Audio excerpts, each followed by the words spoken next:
Courtside of the Virtual Hardwood, it's the NLSC podcast, episode number 337. Andrew with you once again. I'm joined by my co-host and indeed my co-pilot on this adventure through the polygons and pixels of basketball video gaming, Derek, also known as D43 in the forums and D4384 on Twitter. Oh, happy to be here again. Nice to see us get some new news about NBA 2K21, and the demo is in the near future. So this is exciting. Yes, by the time this show is out, there'll be not long before the demo actually hits as well. So we're right on the cusp of that. We'll have our thoughts on that next week, of course. But this week we do have that developer blog to talk about. It was quite interesting. It was another blog that leaked and then was pulled and then put back again with pretty much the same information, I believe. Yeah, I'm not sure why that happens, but I have seen it happen before. And I think that actually happened, if I remember correctly, with EA Sports. And I can't remember if it was with Madden or whatnot in the past. But yeah, I mean, it is odd when that happens. But like you said, when the information got put up, it was the same thing. So, I mean, it even happened with the gameplay blog last week as well. Went up a couple of days earlier. It leaked somehow and screenshots were posted, and then it was confirmed when it went through. But possibly some better news with the MyTEAM blog compared to how we felt about the gameplay blog. I think we weren't negative last week, I'd like to think. I think we were critical, analytical. We have our concerns, but as far as the MyTEAM blog, it's actually shaping up to be quite promising. Yeah, it's pretty exciting. I think the thing is that I'm not a MyTEAM player, and I haven't been a MyTEAM player since 2K15 because I haven't liked how dumbed down the mode feels. Feels how easy it's become, how grindy it's become. But they did add a lot of content to it. It seems, based on that blog, including, basically like a dynamic season mode where it's going to be up, basically a mode that's within MyTEAM that updates throughout the season. Gives you new challenges every 6 weeks. At least that's the way it seems. And I also like the idea of getting, it being cross-platform with, as long as, like, say you're on PlayStation 4 and you get, it for PlayStation 5, you get the ability to bring over your MyTEAM progress from PlayStation 4 to PlayStation 5, and I think that's a big deal. I also like the idea of having rewards for cards that you don't want. Like, you can cash them in for different types of rewards. So there's a lot of good things that, came out of that blog. We'll, of course, be breaking that down on the show this week. We'll be going in depth, point by point, just momentarily. Of course, I mentioned your Twitter, Derek. I am Andrew NLSC on Twitter. We will, of course, plug the socials and everything again towards the end of the show. Of course, also want to shout out your new show, Holding Court, which we recorded this week and is going live, or indeed will be live by the time this comes out. That was a fun night to record, although I know you haven't had as much fun with it being in the recording chair, the editing chair rather, of doing that. It's but it was fun to change things up with the dynamic and talk some real basketball for a change. Yeah, it was a marathon, not a sprint. Let's put it that way. We recorded. If the listeners on here know anything, it's the fact that they know that Andrew and I like to talk, and sometimes our podcasts here on the NLSC 2 hours, right? Go over 2 hours. So this episode went for 3.5. So the problem with that is I needed to get it down to around 2 hours. So I had to cut out a bunch of material, and I was editing the material until probably around 5:30 in the morning. So I just woke up recently. It's just, it was a lot, but it was a lot of fun. And, Andrew and I have good chemistry and whatnot. So if you like us on this podcast, I think you'll like listening to episode 1 of Holding Court with D43, where we talk real hoop and hoops history. And we talk about the worst Twitter takes of the week, which there were some doozies, and, take questions from the fans. So I think it was a lot of fun. It's definitely a lot of fun. Look for that wherever you get podcasts. We will remind you about that at the end of the show when we're doing our various plugs, of course. And yeah, I mean, a lot of editing for you with that, having to cut it down by an hour or a little bit over an hour or so. I'm just sorry that we lost that epic debate about who's better, Joel Anthony or Yinka Dare. That was a really good conversation, that one. Well, I mean, if I had left that in there, I don't think I could have handled the backlash. Controversial. Of saying that Joel Anthony is better than Yinkadare. Yeah, and I had to concede that point. You brought up some good points, but it's Yinka's the man. Still number one in my heart. But yes. Hey, I'll always say this: context matters. If you throw Yinkadare on the Golden State Warriors in favor of Zaza Pachulia, they still get the ring. Oh yeah. So if you Yinkadare would be an NBA champion right now. So it all matters. Context matters. It's where you are at the time, and the situations you luck into. That's the way I look at it. When you're that good, you don't need to get assists. You just get the ball and get the F out of the way, right? But they called Kevin McHale the black hole. What was Yinkadare's name? It's the original GOAT. But yes. Definitely some great chatter. Once again, we will plug that at the end of the show. Listen to that wherever you can find podcasts, and of course on on Derek's YouTube channel as well. But as we turn our attention this week to the MyTEAM blog, once again, lots of great information. The first point there, and I broke it down on the main page as well, and I posted it in the forum. But once again, cross-compatibility between current gen and next gen was confirmed. This is by Eric Benish, one of the executive producers on the series. So the collections, progress, tokens, and everything will be shared. This much they talked about before, but once again confirmed. Nice to know that was accurate, and that will be the case, that everything will transfer across. Once again, as long as you're on the same console family, so you need to go from PS4 to PS5 and X1 to X1 X, or Xbox Series X, rather. You can also go back and forth between platforms and continue the progress. And I think that's a big thing, Derek. It's not just a case of being able to import from PS4 to PS5 and then you're stuck. It's going to continue to be shared, much like the VC wallet. And yeah, so if you want to go back and use your the example that was given, if you want to go back to the PS4, if you save a friend still on PS4, you can take your collection back and play online against them. Or if you happen to just be playing a PS4 at somebody else's house and log into your account, you can still have your progress that's been further progressed on PS5. That's a great way of doing it. A lot of people are upset that we can't do that with My Career, and I agree. Obviously, some things are changing there, but if nothing else, being able to do that with MyTEAM is great, especially considering how much of a money sink MyTEAM can be. It's actually quite generous for them to do this, and I have to commend them for doing it from both a goodwill standpoint and a technological standpoint. Well, it's never been more important with the games being released so many months apart. People are going to be used to that PS4 gameplay. They're going to be used to, they're going to have, 3 to 4 months of progress with that game. And like you had stated, maybe somebody wants to go back and play with a friend who only has the PS4, or against a friend. Or maybe somebody wants to, they enjoy that gameplay more, that experience, and they want to go back and play it on PlayStation 4. So a continuously shared wallet, a continuously shared collection and whatnot between both is huge. And I think with all the money that they generate on, 2K generates, that hits their bottom line via MyTEAM between a mode like that, between the because of the structure of the mode, I think that's the least they can do. And we have talked about the price hike, the price increase on next gen, the $10. Of course, in Australia, it's working out to be about $40 Australian dollars. We spoke of that the other week, and we were critical of it, and I do stand by that opinion. But they have approached this again with a lot of goodwill. The fact that if you do order the Mumbra Forever edition, that you do get that free version on the other platform.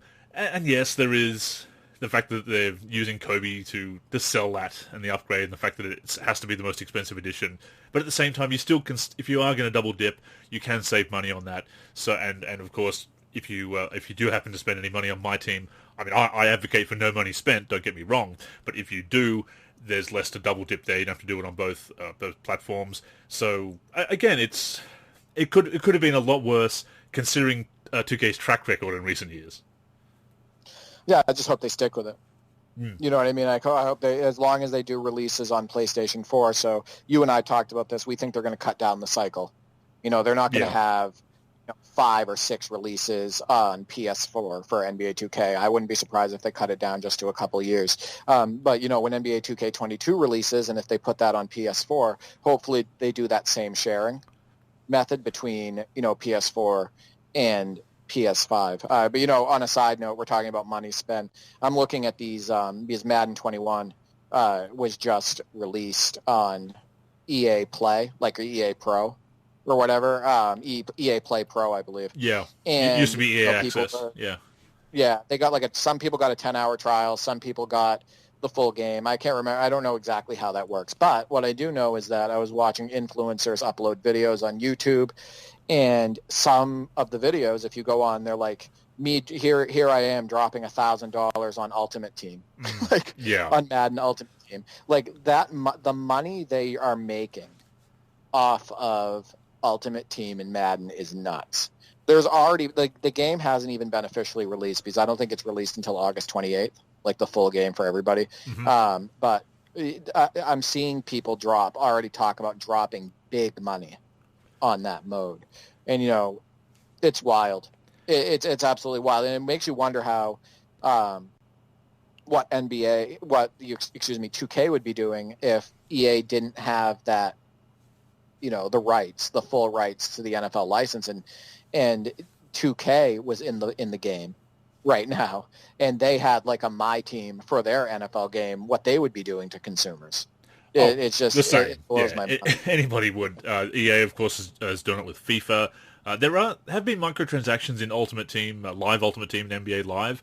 I don't think it's been a big moneymaker for them, to that point, they haven't really put much effort into Ultimate Team the last couple of years, or certainly Live 19 as well, was particularly a downgrade, which was disappointing to me because I quite liked Ultimate Team in Live 18, got into it again.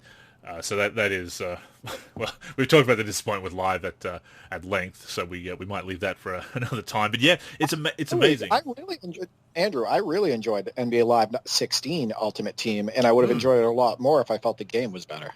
Well, I mean, that's what it comes down to with Live's modes. I mean, they have their problems as it is, but without the gameplay to back it up, it really does need to be that full, well-rounded product. And I know that's a saying that we've maybe overused, much the same way as I use Virtual Hardwood or Interactive Almanac. But it is true that it does need to be that well-rounded product with great modes and the gameplay that makes those modes, that you want to actually play them. It really is, and I've enjoyed Ultimate Team in previous games as well. But yeah, to that point, I mean, the amount of money that people spend is mind-boggling. I mean, and not just obviously the money that 2K is making, but the fact that people have that kind of disposable income, I suppose, as influencers, as content creators, that they can just drop $1,000 on packs and not worry about it, must be making some pretty good money on their content as well. No, absolutely. And how much does it bother you? I hope this isn't getting off track. How much does it bother you seeing the amount of people still, with everything that NBA 2K has done wrong over the last, as far as like handling the series over the last few years?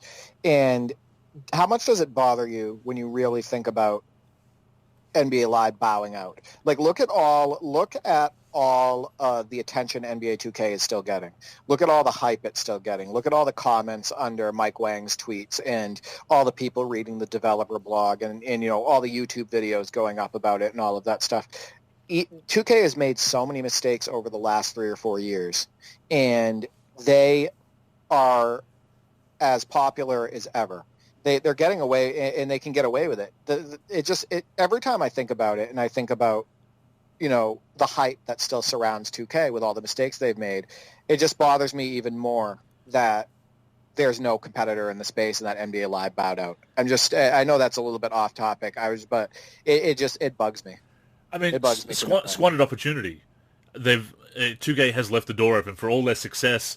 They have left the door open. We've talked about it before, because people are buying the game out of obligation to some extent. Not everybody, but certainly a lot of people are not as feeling as positive about the brand as before, and so there are definitely people who are interested in that alternative, that competitor, and for Live to have not been able to get its act together, it definitely is frustrating, and especially when you've seen how they've made those steps in the right direction and then steps in the wrong direction, and just folded the tent almost, and that's how it feels at the moment. I mean, I don't think the series is definitely done yet, but as we discussed on a previous show, at the same time, I wouldn't be totally shocked if it is, and it is a shame because for all the great things 2K is doing, it definitely is able to get away with some stuff that it perhaps wouldn't if there was the competition in that space.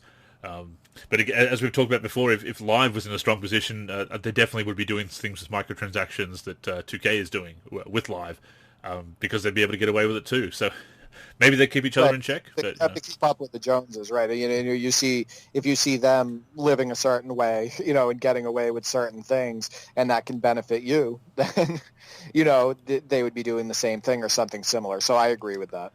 And the funny thing is, and this kind of ties into the next point about the MyTEAM blog, is that we've talked before, I believe, you and I know I've definitely covered it on articles and on previous shows, the whole idea of taking ideas from one another. And some people get really hung up on it, like, oh, this was in Live first, and this was in 2K first, or, you stole this idea. And I think they should. I think they should, absolutely, if there's a good idea, take that, implement it in a way that works for your game. And, of course, these are games that are trying to replicate the NBA, that just want to throw out that reminder of NBA Live as well, because it's been focusing on the streets. But there are some common goals, theoretically, between 2K and Live, so they should be doing some of the same things, maybe in their own way, maybe do them slightly differently, but the core of those features and the experience, there should be some common ground there. So I'm all for them taking ideas from each other and adapting a good idea. It doesn't, as we've said before, it doesn't matter who did the idea, who had the idea first, who did it first, who implemented it first. It's who does it best. And Live has come up with some ideas, and the 2K has taken and to greater heights. And everybody's saying, oh, Live should do its own thing. It should not do what 2K does. I'm like, why would you not emulate the brand leader? Why? Why would you not do that? Why would you not do things that have to occur? First off, they're both playing basketball, and they're both basketball simulations. Yeah. Right. So they're playing, and they're also both representing the NBA. So I mean, stuff on the court itself, and they're also trying to simulate and emulate the same players and the same teams and all of that stuff and the same actions and the same authenticity. So stuff on the on-court stuff is going to be similar because they're both, and they can borrow things from each other because they're both trying to simulate basketball. So I've talked about this before. NBA Live 19 didn't have size-ups. Even neither did NBA 2K20 in the traditional sense, the way that they had before. But just because NBA 2K has, authentic size-ups that emulate, the way Kevin Durant dribbles or Steph Curry dribbles or James Harden dribbles or his traveling step back or anything like that. Like if they just because NBA 2K has those, you can't put them in Live. But what if they're authentic? Do you know what I mean? Yeah. Like those size-ups should be in Live. Like similar size-ups, something that emulates the players. That's going to be shared in an NBA simulation title. And the same with classic content. If NBA Live was to bring back classic content and bring back classic teams, are they just going to choose opposite teams than NBA 2K just because they're in an NBA 2K? No, because those teams in history that NBA 2K chose, at least most of them, should be represented in a video game, representing the history of the game. So, again, that's shared content that, between two different basketball games, that's a commonality in history that makes sense to be in both. And it's the same with, MyTEAM, Ultimate Team. That's a mode that hits. And, if people like what NBA 2K is doing with MyTEAM, then, and it makes sense for the consumer, and they're both, and it's, some of it's historical content or whatnot, if NBA Live emulates that, and does something similar, so be it. Because, again, they're both trying to do the same. That's the point. The point is that there's going to be commonalities, there's going to be similarities, and just because, and look how many things 2K has taken from Live. Right stick look dribbling. How many ideas 2K right stick dribbling. They did the WNBA after NBA Live did the WNBA. You know what I mean? NBA Live was the first to have legends. NBA Live was first to have the classic teams. And, NBA 2K took those. So, if NBA Live wants to come back and compete, they're going to have to use some of these ideas from NBA 2K because, while NBA 2K hasn't been stellar over the last few years as far as gameplay goes and, the microtransaction situation and all of that stuff, they do have some pretty damn good ideas. For sure. And the metaphor that I would use in this situation is just because most cars have 4 round wheels, you don't put 3 triangular wheels on your car. There's a reason some things are done a certain way, mechanically.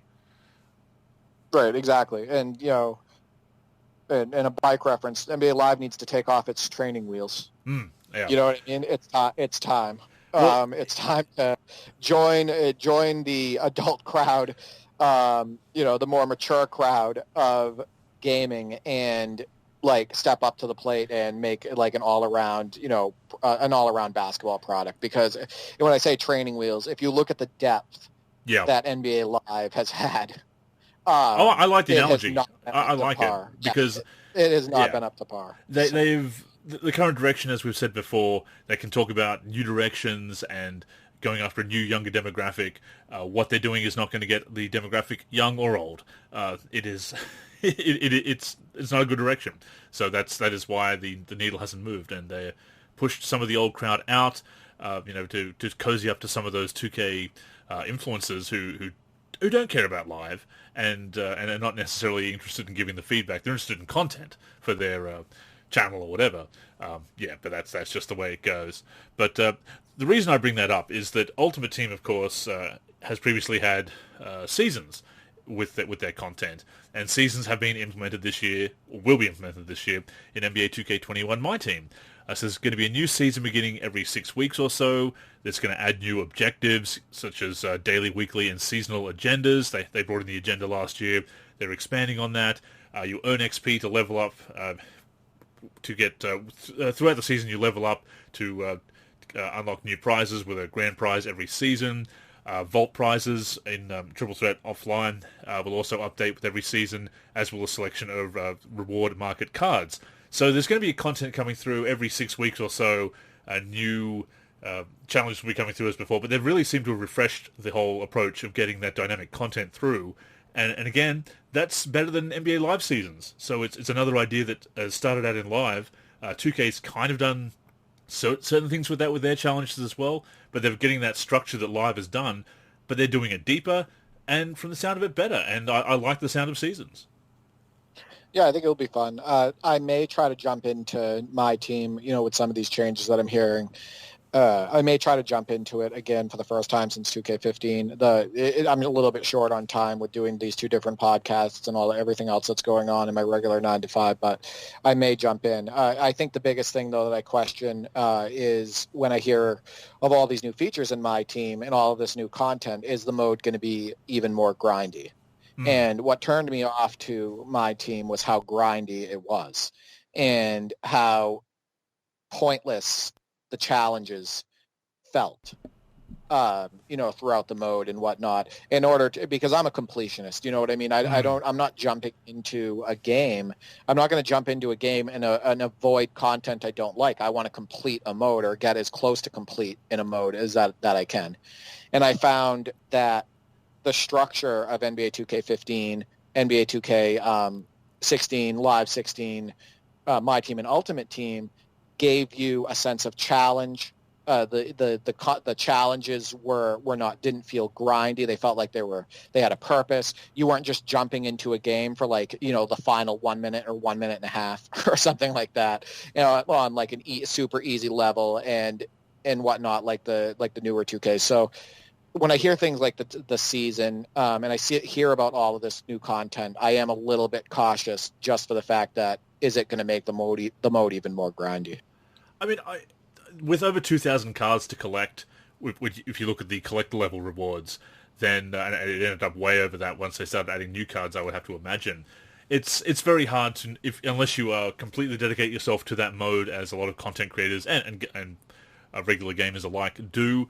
It is hard to get a sense of completion there. It's more a case, I think, if you can get some of the players that you really want. I was able to by using a trick that Shake and Bake suggested, by using the tokens from the last locker code, the one that gave 750 tokens, by buying lights out packs and trading them in for MT. I was actually able to get a GOAT Michael Jordan card from the GOAT series on PC, so I feel very accomplished with that. It's more a case of putting together a team that you really like to play with and getting a fair amount through it, or getting through domination, and we'll get to domination in a sec because we'll be adding new content with that as well. So it's kind of one of those things where you make your own sense of completion, unless you really want to go hard and get every single card, which is tough. But if you get a few hundred cards, and including ones you want, and get through all the sub-modes, I feel you can get a certain amount of satisfaction, completionist satisfaction there. Of course, you've pre-ordered the game, so you will get some packs come through, so you'll be able to get a bit of a boost there, along with locker codes, the daily login bonuses. They have made it pretty good. I mean, it's actually quite viable to be no money spent with 2K20, and hopefully the same with 2K21. So if they do continue up that approach with locker codes, the different currencies with tokens, has actually worked out pretty well, have to admit. I think it's probably going to be, I mean, it's the mode they want people in, and obviously there's a lot of tricks they use to get people to spend money, but in a funny way, by making it viable to be no money spent in MyTEAM, I think it probably does encourage people to actually spend money. So I think it will actually be, if it's anything like 2K20, I think the grind will be okay. Yeah, I think what worries me, though, is when you mention things like sub-modes. When I think of sub-modes, I think of that grindy stuff that you have to get through. You know what I mean? Like, and it's mindless. That's what I worry about when I hear things like sub-modes. I mean, it depends what because there's, when I say sub-modes, because you've got Triple Threat Offline, which is the 3-on-3 mode, and there's the online and offline version of that, and there's Domination, where you're playing against all the NBA teams, and then you've got the online things like MyTEAM Unlimited and such. So it's one of those things that if you don't if you only like playing offline, as I do with MyTEAM, you could just stick to Domination, maybe Triple Threat as well. You just alternate between the two depending on how much time you want to spend, because the 3-on-3 games to 21, so they're over a bit quicker.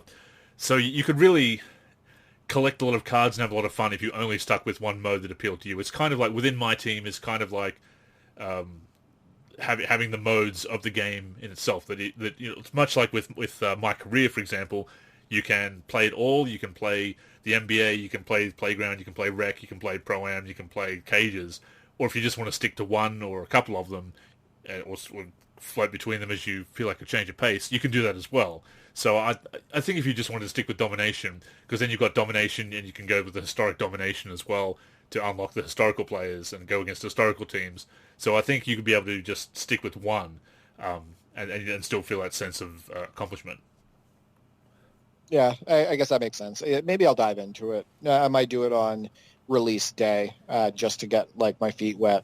I mean, probably not the best way to test out the gameplay. I'll probably jump into exhibition first, like I always do. Yeah. But yeah, and again, I'm not an online player, and I know that people go online on MyTEAM and they'll challenge other people and be like, oh, here's my team versus your team, all of that stuff. That's something I wouldn't approach. I don't do that, because that again is where you have to be really grindy if you're going to compete with the people who are paying for packs.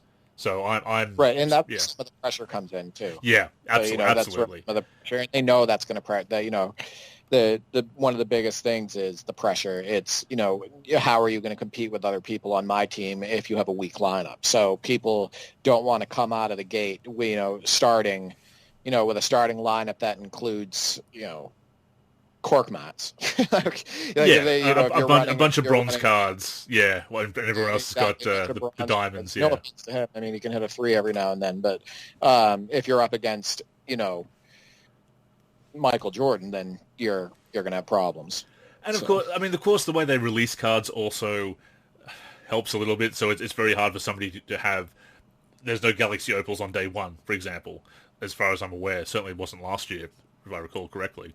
So it's one of those things where as the cards get pushed through, that it's then of course if you're a late adopter to the mode and if you go online, it's tough. But again, if you're sticking to offline, no money spent, and it is a much easier process. Probably the bigger thing is, unfortunately for you, it hasn't been mentioned, so I would assume that it's safe to assume that it's not in the game, is local multiplayer, like local co-op rather. And local co-op would be really great to have in a mode like Domination, and you could say, oh well, it'll make it too easy to beat the CPU, but CPU is kind of easy to beat anyway. So it's a shame that you can't do local co-op and have a local co-op campaign mode through domination and historic domination. Obviously, having two players on the same console or PC going up against online is a bit unfair to whoever's on the other end. But as far as going against the CPU, it's a shame they don't have that local co-op in MyTEAM. If they could implement it like you said, make it so it's only when you play against the computer, like the local co-op, not like play against other humans, unless there was like a system they could put in where it was local co-op versus local co-op. Yeah, you know two what I versus mean? two or whatever. Yeah, right. But yeah, I mean, I can guarantee you that not only videos would go up on my YouTube for local co-op MyTEAM, but my brother and I would get really into it. Because if you think about it, the reason why we're into NBA Playgrounds 2, part of the reason is because of collecting. You know what I mean? We're collecting the players. exactly.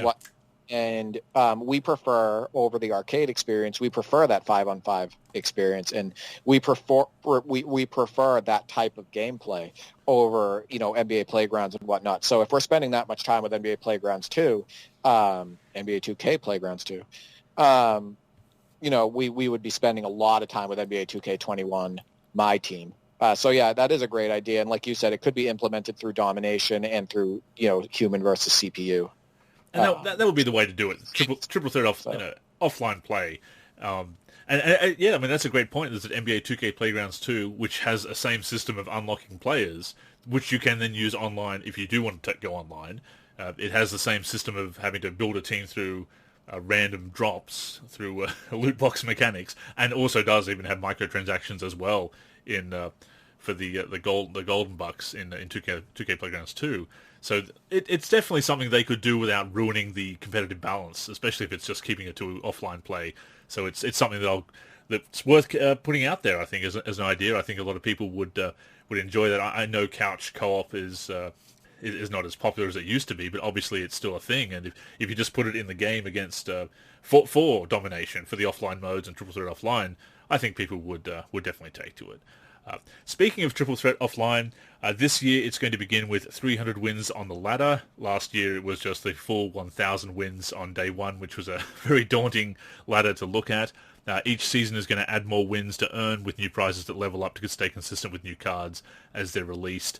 That was also a problem last year, Derek, was that you would have the top prize of getting all the 1,000 wins and all the other different levels, and the rewards weren't that great. The higher you got up, and they were superseded by and surpassed by new rewards and new content that came through. So this way, with each season adding more wins to earn, you get to 300 wins. If you really grind hard and get those 300 wins before Season 2 starts, you'll be able to continue opening the vault and getting prizes from there. You just won't get any more rewards that you would get on the ladder. I think that's a better way of handling it again, because once again it was very daunting to see those 1,000 wins from the tip-off, from the launch day of the game. Plus, again, they didn't update the rewards to suit the way the mode was changing with other new cards. So that's a very logical change, looking at that, and something I hadn't thought of. I mean, I know that it's occurred to me that the rewards aren't as good as they should be, but that's that's definitely kind of solves that problem, at least on paper.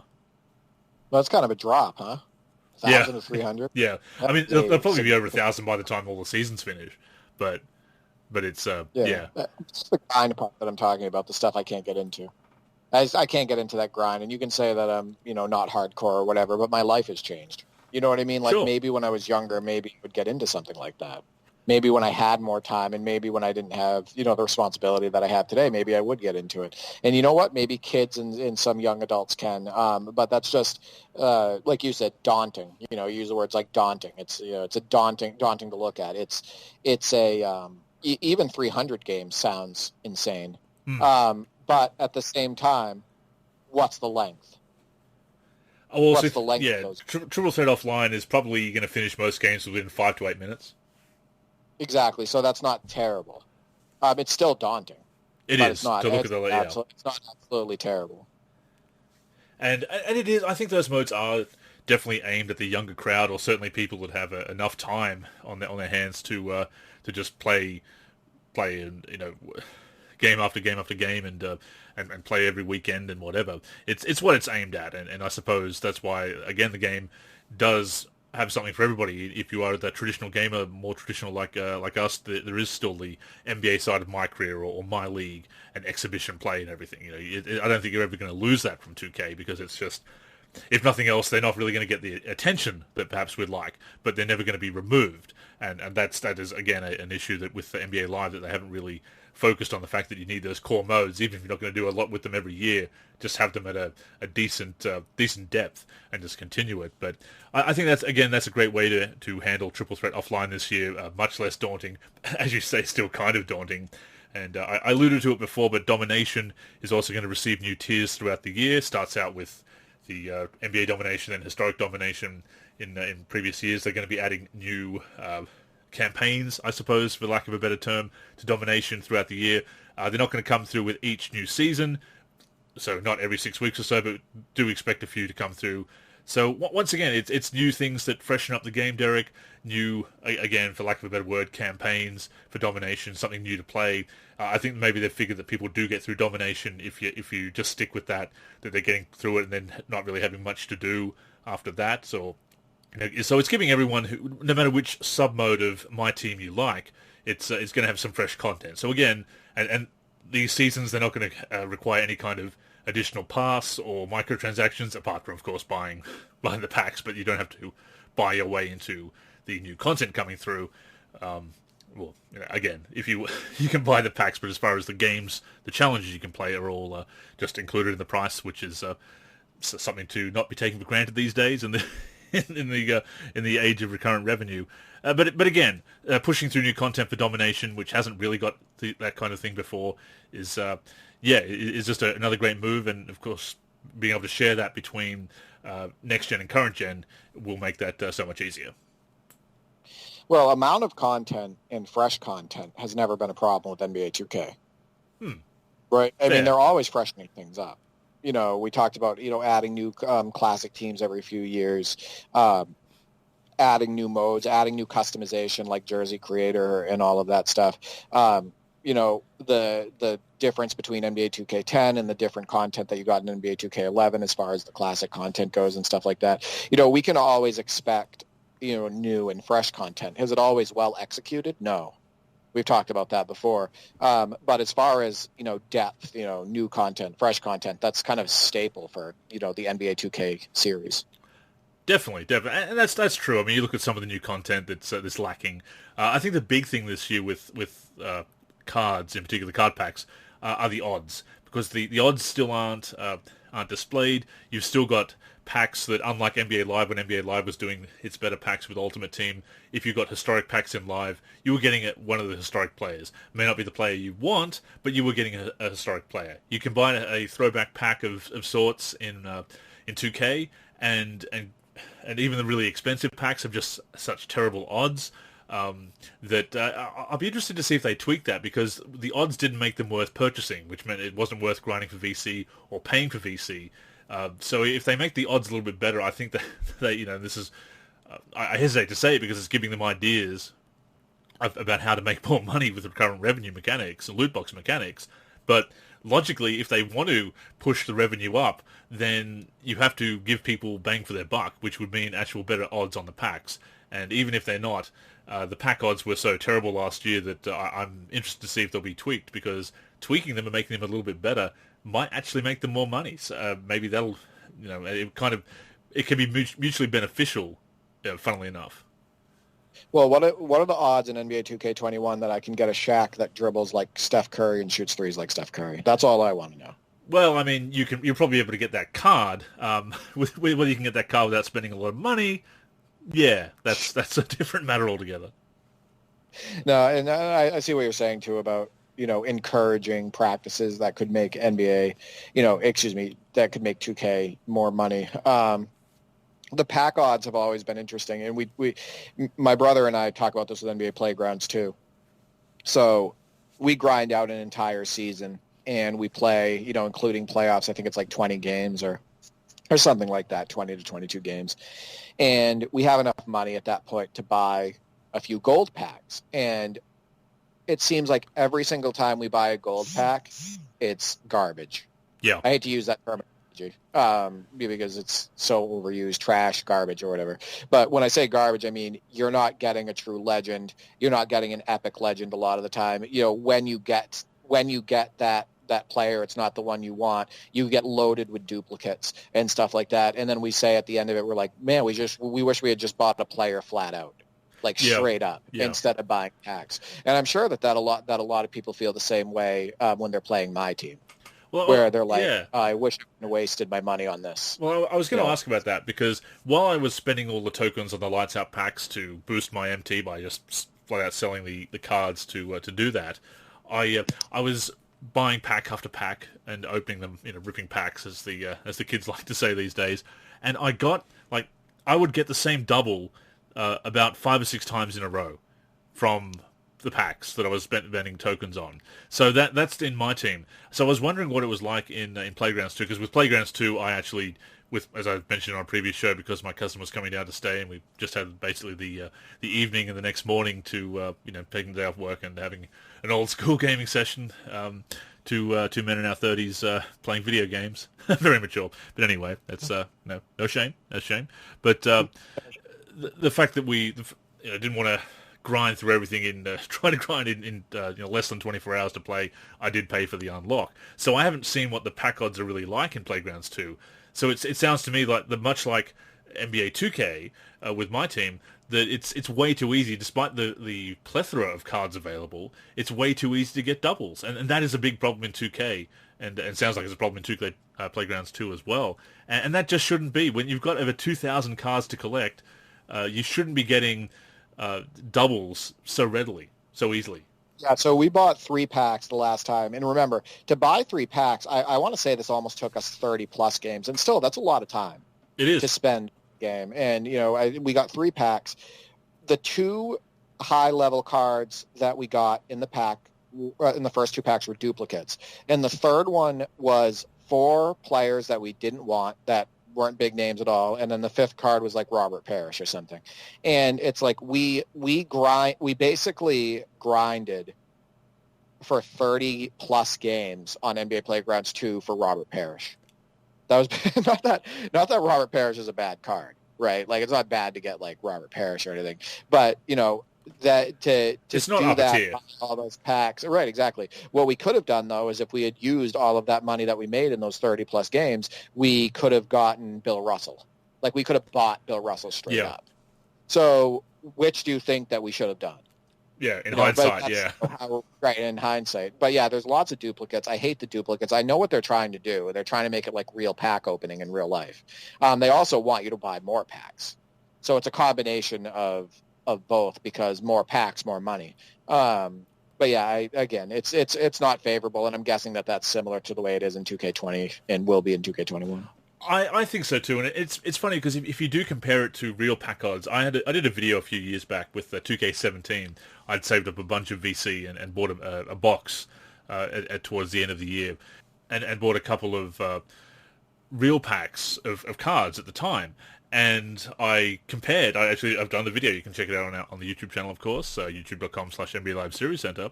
The MyTEAM pack openings, real packs versus MyTEAM packs, and the odds of getting a decent amount of cards and no duplicates out of packs of real packs is so much a lower chance of getting the bottom of the barrel cards and getting a few inserts with the packs. It was just, the real packs are just so much better. So it's not realistic for a start. And of course, they last a lot longer because once the servers are shut down, MyTEAM goes as well. So that's a thing. And of course, and that comes back to the grind, having to grind every year, much like grinding a player in my career, which is why it's such a turn off for, I'm sure, for you and for many other people, and myself included at times. It's trying to grind my career and MyTEAM is quite a chore.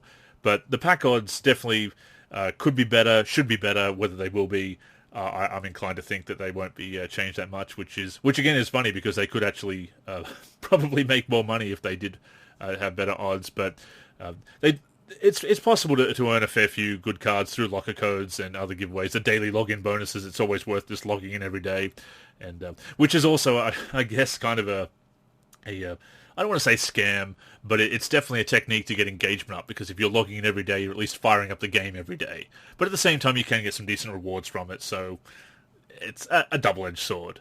But so that Domination receiving new tiers, as I said. MyTEAM Unlimited is back in the game. MyTEAM Unlimited 2.0. Derek, that is the online 3 versus 3 mode there. It's going to have 9 leagues this year, each with a set number of wins to advance to the next.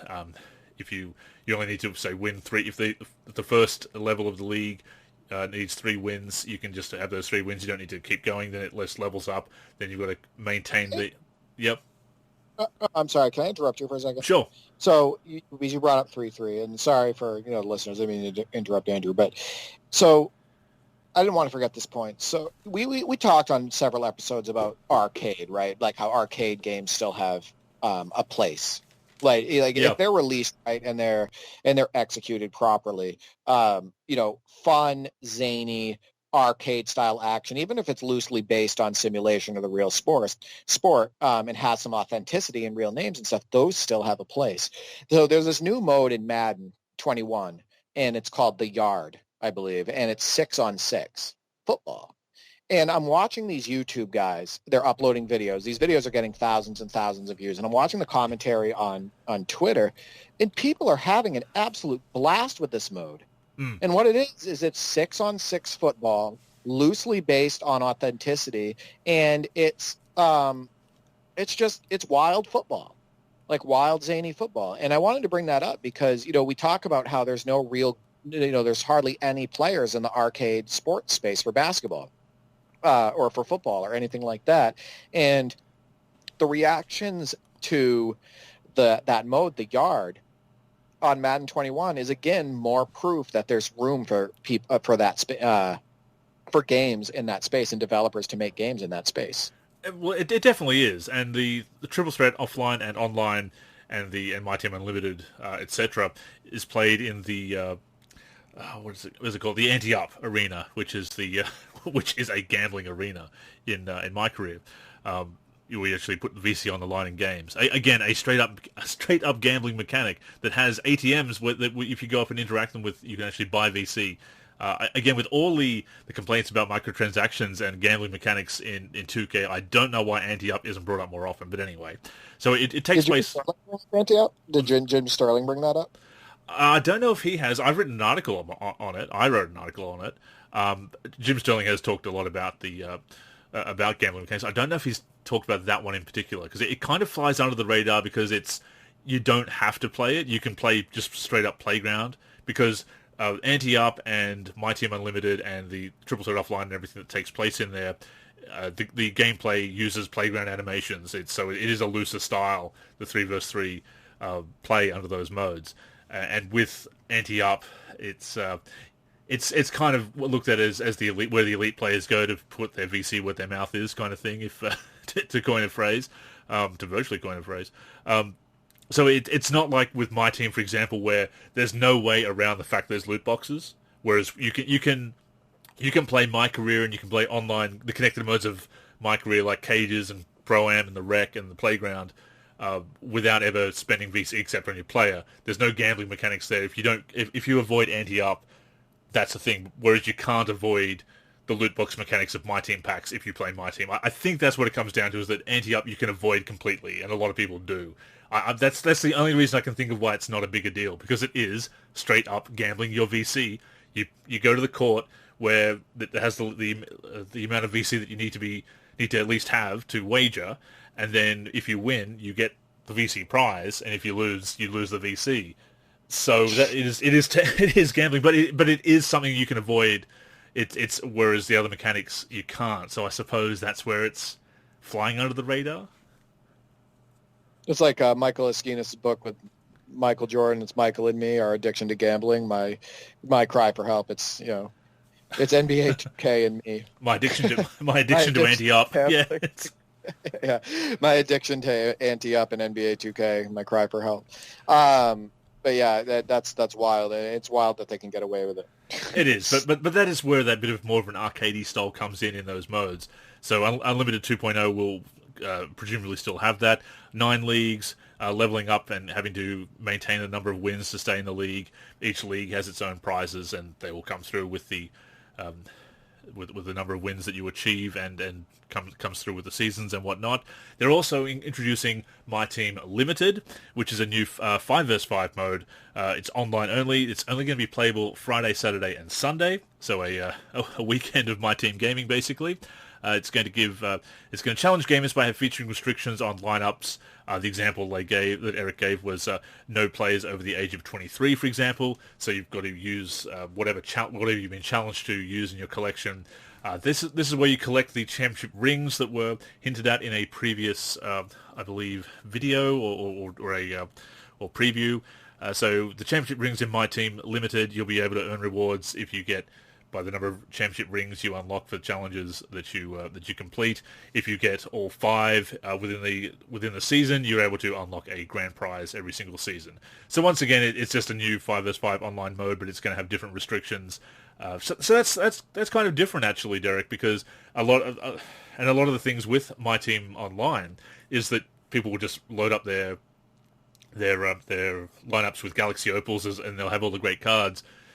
That might actually be more open to people who have got the lesser collections, because there might be challenges that say, okay, you can only go on MyTEAM Limited with bronze cards. You have to put together a lineup of bench warmers or a lineup of rising stars that are only silver or gold level. So I don't want to really play online with MyTEAM, but for the people who do, I think that could potentially be a good idea. I do like it. I mean, and we've had that before. Not online, but for offline, I believe. The challenges where it's you must have only bronze players, or you can't play this challenge unless you only have bronze. Live's done it too, yeah. Right, and Live's done it too. So we've had it before, and I do think it's a good idea. I like the idea of weekend events, and I think the gaming industry is moving a lot in this direction as far as event sequencing, because they want you to jump on the game. You know what I mean? They want you on the game more, and if there's a special event, what are you going to want to do? You want to jump on for that special event, and you don't want to miss out. So, I mean, it makes people spend more time with the game as well. So, no, I have absolutely no. And to give you an example of what I'm talking about, if you play like a online game like Elder Scrolls Online, which is an incredible, millions of people play that game, or any of the other MMOs or Fallout online 76, RPGs, Fallout 76, they have triggered events that happen throughout the week at different times. Yep. And what people do is they're like, you know what? I'm not going to miss out on this reward. I'm not going to miss out on this content. I'm not going to miss out on this event. So I'm going to jump on. So it encourages people to spend the time on the games more. And I don't have a problem with it as long as it's not costing anybody money. You know what I mean? Yeah. So when they do something like this and it's not a detriment to the gamer, I like it. And they've done the same thing in the neighborhood with My Career.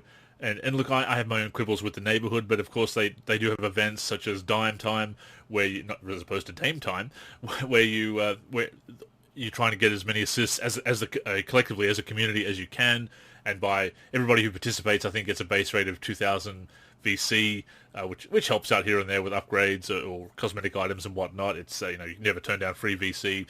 And I think if you're the top contributor, you get extra prizes and things like that. And there's other such events. What is it? I forget that. I'm drawing a blank on the name of the dunk one. It's not Dunkfest, or is it Dunkfest? Jam it? Or is that just the worst video game you've ever played?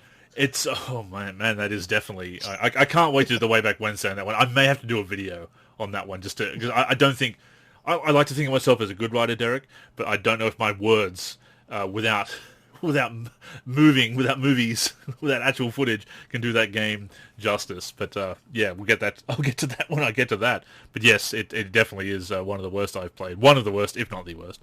I want to say Dunkfest, but either way, that's the one where collectively you try and get as many dunks as you can in playground games. And there's other such events in the neighborhood that they're much like an MMO. You can get special rewards and they're scheduled events. So the fact that they've adopted that for MyTEAM, I think, is definitely a great idea. And the other great idea that you alluded to in our introduction for this week's show, the exchange, and this is going to allow us to trade in unwanted cards for rewards. So everyone with my team who's played my team knows that you will accumulate cards that you're just never going to use. They're really only good for padding the collection to get to the different reward levels, and after that you're just never going to use them. They just kind of just sit there in your inventory and just make up the numbers. But with the exchange, you'll be able to trade them in for new cards and new rewards that will come throughout the season. However, there is a risk factor here because if you're a MyTEAM limited player, because some of those unwanted cards might qualify you for those events. Might need to have them to qualify for those events to take part in them. For example, if you trade in all your gold, this is just a fictional example. If they were to trade in a bunch of gold cards for a great reward, a pink diamond or something, you could do that, but then you might find yourself short-handed of gold cards to take part in a MyTEAM Limited event. On the other hand, if you don't want to play MyTEAM Limited, then you can just use the exchange, perhaps to your heart's content, just to get some really good cards to play with and use in other modes. I'm all for this because the only way to really turn in cards before has just been to turn them into MT, either by auctioning them off in the auction house, obviously, or just flat out selling them for prices that are really low. But if you're desperate, you can do it, and if you have enough of them, you can build up MT, of course. But this is one thing that I think is really great, Derek, is that if you do have those unwanted content, and I wish you could do this in my career as well.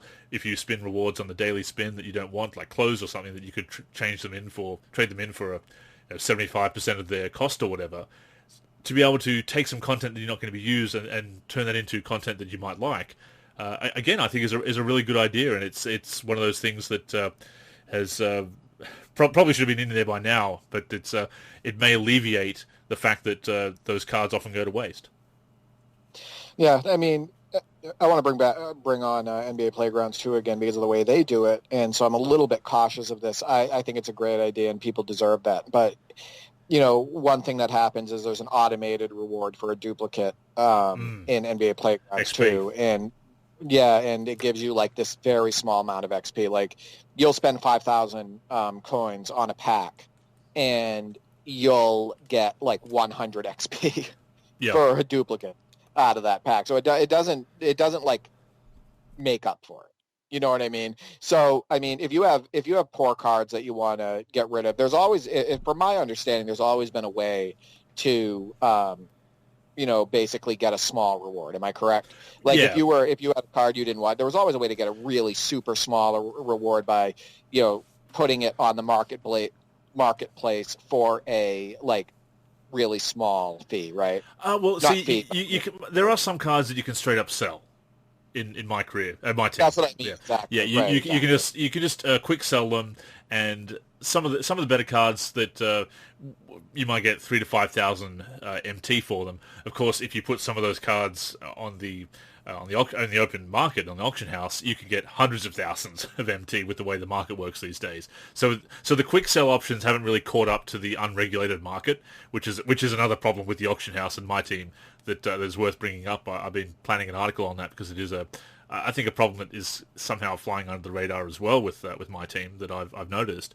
But the other thing that people can do, because you have rewards for completing collections, for example, getting complete teams of the current collection or complete special cards, premium cards sets, you can get tokens and unlock other cards and everything.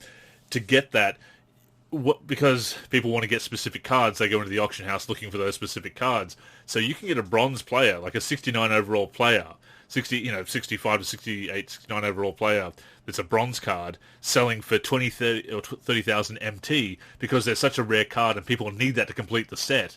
It's so you can really use the auction house to your advantage if you've got a double of a really crappy card, basically, but it's one that people need to collect the set, so you can set your price. So that there's all these tricks with the auction house, and because it's unregulated, it's just way out of control. You've got cards selling for millions of MT this year, which is just so ridiculous. So there's problems like that. But maybe this will alleviate that by being able to trade those cards in, at the exchange for better rewards. Yeah, I think it makes sense, and we'll see how it works. I wanted to bring up something too that I don't know if anybody else has tried this, but I'm a little upset that I can't get a hold of the NBA Playgrounds, the original. I can't get it. I can't get it for the PC. I can't get it for Yeah, PS4. took it off Steam. Completely, Took it off store. Yeah. it's completely gone. Somebody selling a key for it on eBay. I reached out to him and I said, how would this work? Because it's not available on Steam anymore, and he never got back to me. So, yeah, I just wanted to bring that up too. I'm just a little upset that I never played the original NBA Playgrounds and I can't get it. I think it's a crappy move on 2K's part to just complete, and Saber's part too, because they had to agree to it, to just completely remove a game from history. You know what I mean? Like, we can't even get it now. And that is the other downside of digital as well. Yeah, that's the other side. Exactly. I can't get a physical copy of it. Yeah. Like, I just can't get it. Yeah. Because it looks like, watching gameplay, it looks like it had some pretty good bones. The thing is, it's one of those games that unless something's completely removed from Steam, because it's still there to download if people uninstall the game and install it again. So I imagine if you got a legitimate key, you would actually, through eBay or whatever, you would actually be able to redeem the game. It's just if you bought it and it wasn't legit or whatever, it already been used, there wouldn't be much recourse, except I suppose maybe to go through.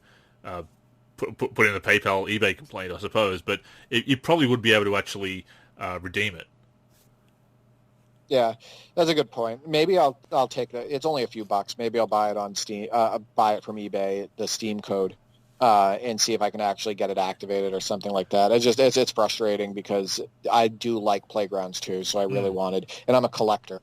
Yeah, so I wanted. It would be interesting to find out. I'm pretty sure that again, because it's still there on the server to download. If you've already, it's no longer in the store, as you note, but you probably could still get the PC version with a key, with an unused key. Yeah, I'll take a look at into it, and I'll get back to you on the next episode. We can talk about it. Yeah, but as far as the auction house being out of control, I think that I would almost rather it be out of control than have a restriction on it. I know that sounds ridiculous, but I believe in people being able to, I know it's not always fair, right? You have your own collections and stuff like that, and you can get your cards in different ways and everything. You don't have to, buy from somebody. But I don't want to restrict people's freedom. You know what I mean? The gamer's freedom. Yeah, that's the downside of regulation. Yeah. Right. That's what I mean. Right. I don't want, that's the word. I don't want people to be regulated into a certain dollar amount that they can only sell a card for. You know what I mean? Or place on the marketplace for something like that. So that's just my opinion. I don't know. That's probably going to get a mixed bag of reactions, but that's just my opinion. Well, for Buy It Now, the maximum you can do for Buy It Now is 100,000 MT. So if the only thing that if you want to put it up there on the market, much like you can have the Buy It Now or auction on eBay with the auction house, you can have a set price to buy now, as I'm sure you're aware. That is limited at 100,000 these days, but it's also the maximum starting bid you can put for auctions. But because there are people buying thousands, millions of MT through illegal third-party avenues, that's where the bids of millions of MT are coming in. There is a max. That makes a little bit more sense. Okay, so that makes a little bit more sense. You can tell I'm a little bit disconnected because I haven't played it really since 2K15. That makes more sense. Do you think that they should have a max for how high the auction can go, where once it gets maxed out? I think that kind of regulation, and again, it's one of those things like, do you want to limit it? But the fact is, because you look at how much MT you can actually earn by playing the game, and then you look at how much the cards go for, and the fact that they're going for it by people buying it and violating the terms of service to do it. I think you kind of have to have some kind of regulation there, that maybe there's an upper limit of 500,000 or something, which is still ridiculous. Amount of MT to have to earn, and it's probably not going to cut it down. But I mean, they've got measures in place like taking a 10% fee out of the whatever it sells for, whatever you sell on the auction house, whether it's by people buying it directly or by bidding. 10% comes out, which is supposed to discourage video game. Yeah, it goes back into a non-existent budget market, I suppose. But it's supposed to try and regulate that to stop people from doing shady things with MT, but it's obviously not effective. So I think if you're already trying to curb the problematic behavior, but they're not doing a good enough job, so I would not be against some kind of upper limit. It's kind of saying if you're the first one to get that bid in, then hammer down, sold kind of thing. So I wouldn't be against it. Or if you're not going to do that, raise the amount of MT that you can earn in game. Like there has to one or the other. It has to be one or the other. Well, just hearing the way that the 10% and the way it's a video game. Yeah, I'm sorry. It's not like it's not like the MT pays 2K server bills or anything. Because MT you don't buy. MT you can only earn in game or again buy illegally through a third party. So that is the problem with MT. Yeah. Anyway, yeah, I like a lot of the new ideas, and I think it's from the sounds of it, it's gonna be received well, and I think that they're going to win people over with the cross-platform thing, but PS4, PS5, the carrying over progress. I think people are going to like the less daunting 300 games as opposed to 1,000. I think that all of this sounds good. The season thing. Yep. And I like the getting rewards for cards you don't want, like better rewards, excuse me. So I don't know. I like all the sounds of it. I'm not sure if it's a mode I will jump into. Maybe I'll dabble in it and see if I like it at all. But it does sound good, and I think that overall it will probably be well received. There's a couple of others just to run through real quick. Badges are back this year, where you can apply badges to upgrade cards. I'm actually not a fan of that. I was quite happy to see them gone. And I know Eric in the blog said that he was happy to see them back. I must disagree there. I think there's too many consumables and variables in MyTEAM as it is. The big thing is that they haven't removed contracts. And you do end up swimming in contracts, so it's not the biggest problem in the world. But so many other modes have removed contracts. Similar modes in other games have removed contracts, including the last version of Live Ultimate Team in Live 19. So that is something that's not happened this year, which again people are a little bit upset about, understandably so, because that's just something else to deal with. But with the badges again, and it comes down to how they're balanced as well. But I don't like.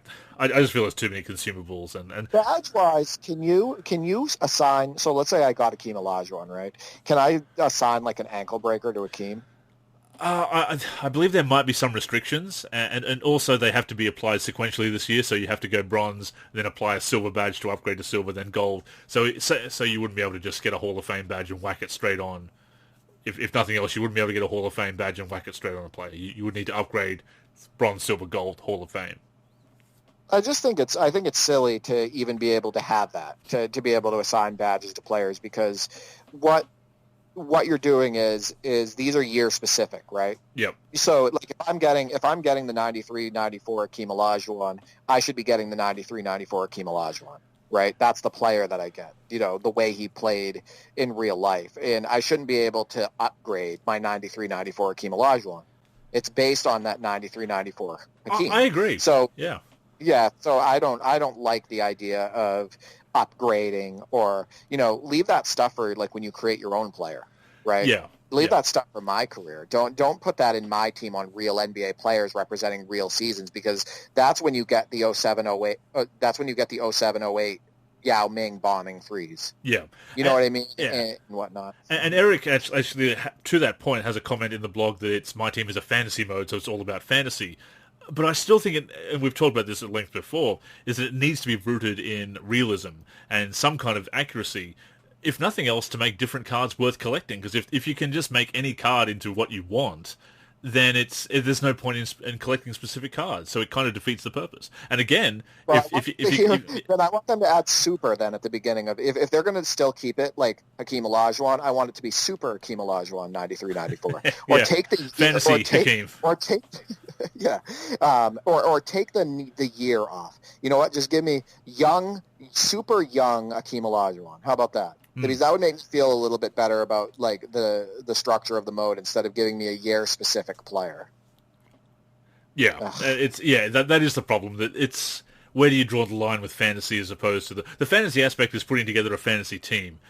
Fantasy abilities, yeah, I think they've broken the mode, and that's I don't think they're listening to feedback, or they're listening to the wrong feedback on that point. We've talked about that before.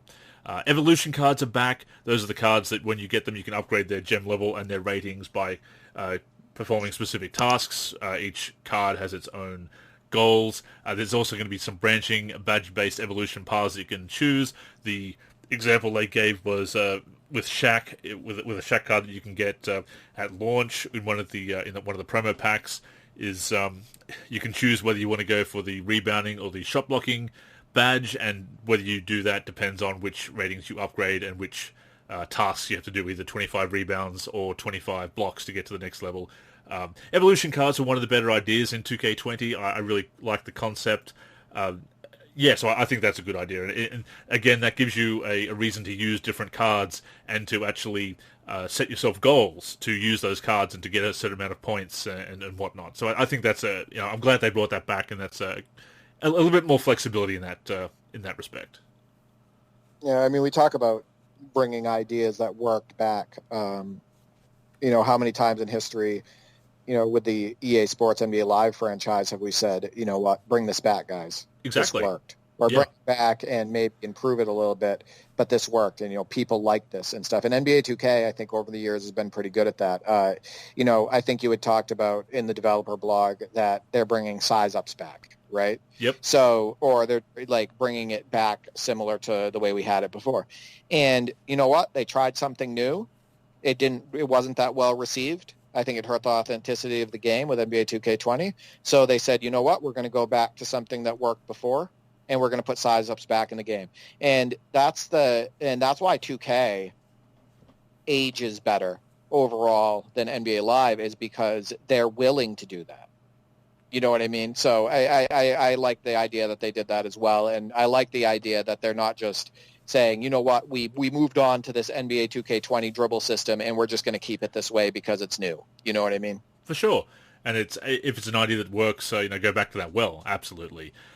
Speaking of that, I had to correct myself from that show. I was talking about how the size ups were working in a previous game.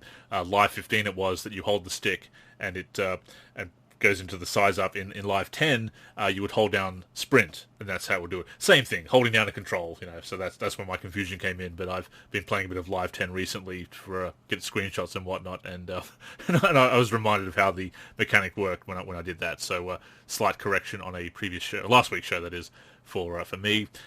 Just wrapping up here on the MyTEAM blog. Other content includes the Idol series. Is going to be your premium historical series.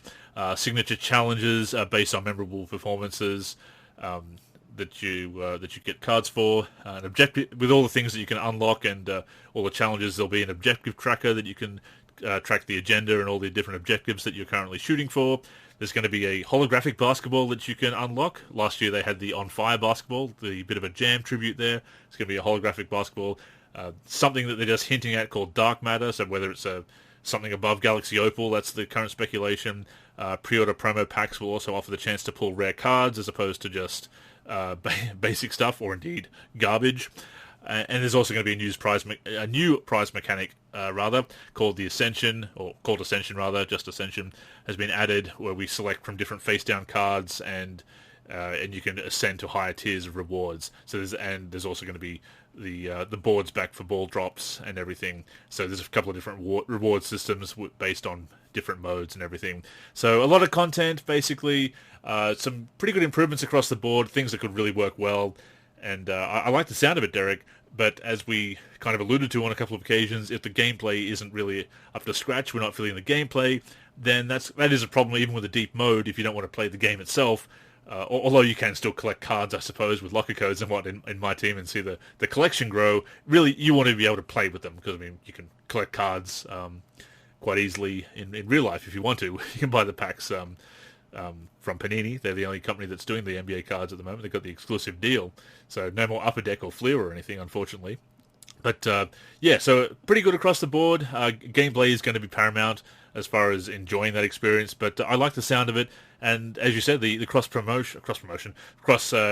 progression is a very big deal, and I do like the sound of it. It's reading that blog, I actually come away with that thinking that sounds a lot better than some of the gameplay changes, although that remains to be seen, reserving judgment and whatnot. But they're obviously going to be doing the same kind of things on next gen with it, because progression is going to be compatible. So that sounds good for both current gen and next gen. Two things. One, gameplay is always going to be paramount. It's always going to be the most important. So I'm a little bit cautious because I didn't really enjoy 2K20 that much. So I'm really hoping that 2K21 does have improvements between the lines, because that's what will get me to play the game more, not all this new depth. The number two thing is, you talk about dark matters. You know what I want? And, as far as like something you can unlock, the ability to break the backboard. Even if it's only like a 0.5% chance that it happens, right? Like it's a very infrequent infrequent thing. Imagine how many people would be trying to get dunks over and over and over again, and how many times people would try to activate the backboard break sequence, like on Coach K college basketball and whatnot. I want to be like Jerome Lane coming down the lane and just smash the backboard. I think that would be a cool feature. I mean, if they're going to add things like you had mentioned, like the NBA Jam type fireball, they're going to add a holographic ball, and whatnot. If you're going to do stuff like that, why not add something that, actually happened in basketball history, whether it was Shaq, Jordan, or Jerome Lane, and add some sort of way to break the backboard. I think that would also get people to be spending more time on the game. Fantasy and mode, people would grind for that. Yeah, exactly. And I think people would grind for that type of feature. So, yes, I do want you to get ideas based on this podcast, NBA 2K. For something like that, yeah. For something like that, though, would you make that an advertised feature, or would it be something like, kind of like you look back at a like the original Jam with all its secrets, or a Mortal Kombat where you would just be playing the game in the arcades, and of course there were the home versions later, but then you'd be playing in the arcades, and then Reptile jumps down and has one of his cryptic messages, like look to La Luna, of course, and giving the hints of how to unlock him. Would you just make it that somehow somebody shatters the backboard and then it just spreads like, oh, you can shatter the backboard, and then we're all trying to figure out how and why? Would you make it a secret or secret or advertised feature? How exciting would it be when you saw somebody would put up a video on YouTube and would say NBA 2K20, oh my God, I just shattered the backboard, and that video gets 10 million views. Yeah. Right? Because that people would be drawn to that. Can you imagine, I'm picturing the thumbnail right now. It's going to be like the shattered backboard and the wide open gaping stare, the astonished look on the creator's face, the astonished look, and the shattered backboard in the background. Yeah, which has been proven to work time and time again. Yeah, but, I think it would be absolutely cool either way. If they advertised it ahead of time, people would be on trying to do it. If later on somebody did it, not accidentally, but somebody did it and triggered it and posted the video, and then everybody else gets on to try to see if they can do it, I mean, that would be cool as well. But they'd have to have some thing that triggers it. Like maybe it's identified later or something like that. But yeah, I just think it would be a cool feature. It would have to be, and if it was a secret feature, it would have to have a pretty good chance of happening to somebody within the first week of the game coming out, the first month of the game coming out.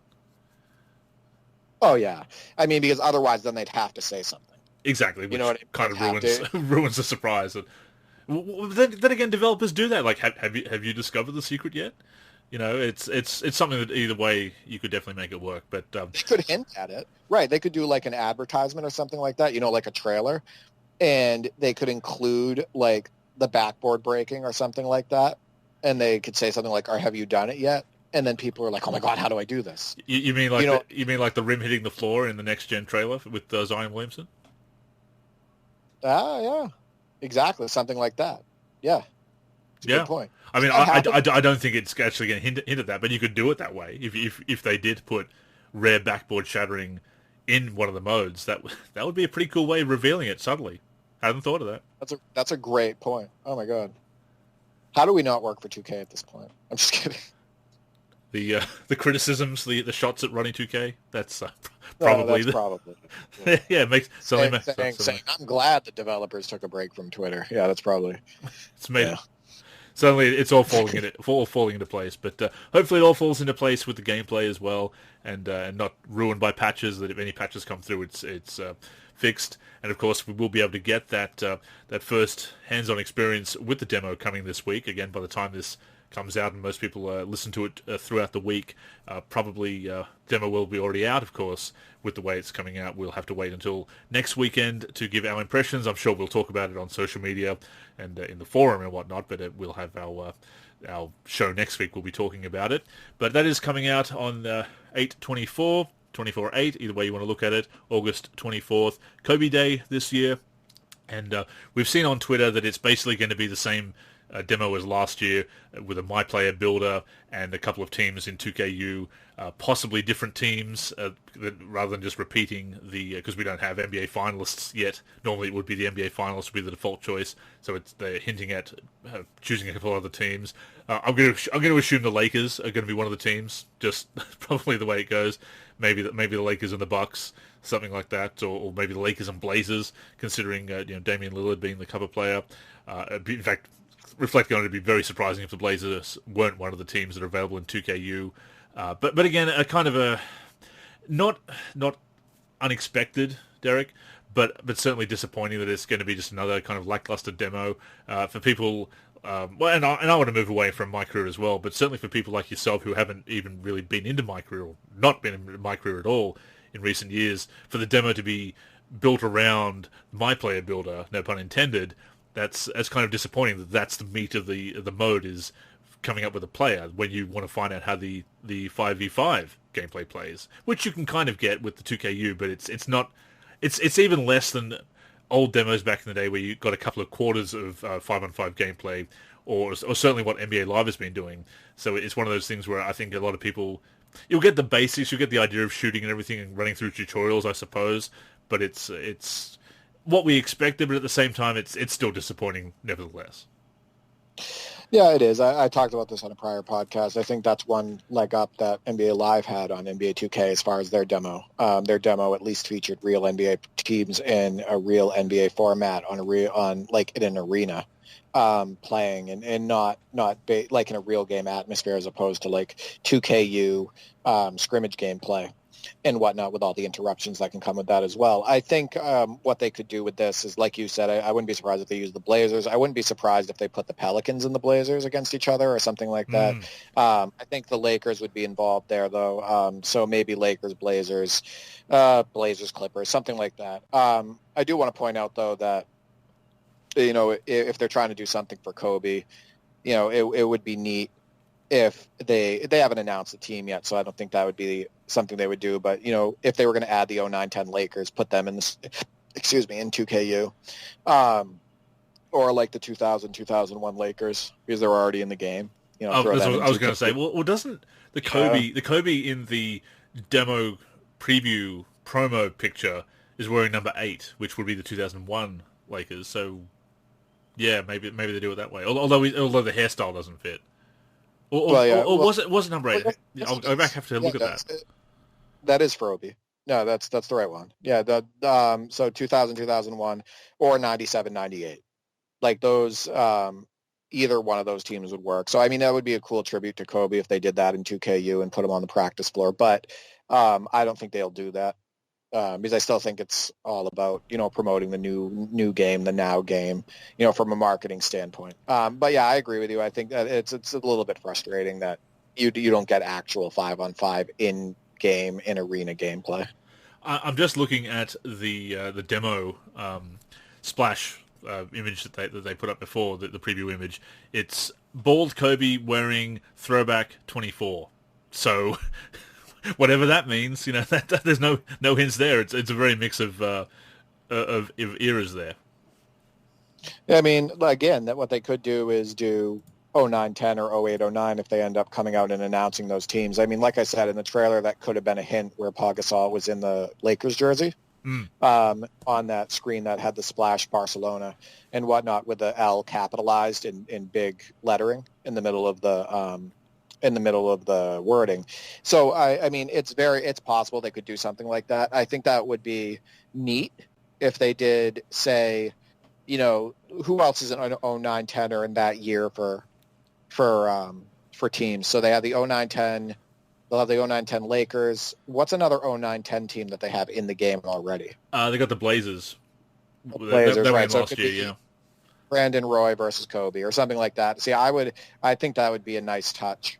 Definitely. Yeah. I don't know how big of a hit that would be with everybody else because they market the now NBA game so much. But I do think it would be neat. Well, we've talked before about nostalgia hitting the younger generation, starting to hit those people who are maybe in their early 20s, early to mid 20s. Remember growing up watching Kobe as we grew up watching. I mean, I guess with our age, we still kind of grew up watching him as well, but in these early days, whereas they watched an established Kobe much as we watched an established Michael Jordan, I suppose. So that's I can see them putting in a Kobe, especially with his passing, that they would do that. So it is possible that they've done that. If they have, I think it's overdue. It really has been about getting people like Lamar Odom and Andrew Bynum in the game to complete those either an 09 or 2010 Lakers. But that they are conspicuous by their absence. That particular championship team from the complement of historical teams in NBA 2K over the years. So it would be cool. But if they did do something for Kobe, maybe he's the player for the tutorials in 2KU. That could be another way they do it as well. Yeah, I mean, there's different ways they can do it. Again, I just want to see how the game feels. Yeah. It's just so important the way the game feels. I don't want it to have the same change of direction mechanics that were in 2K20, although I'm fearing that it's going to be like that. I want the foot planning to be a little bit better, and I want the game to feel less heavily animated.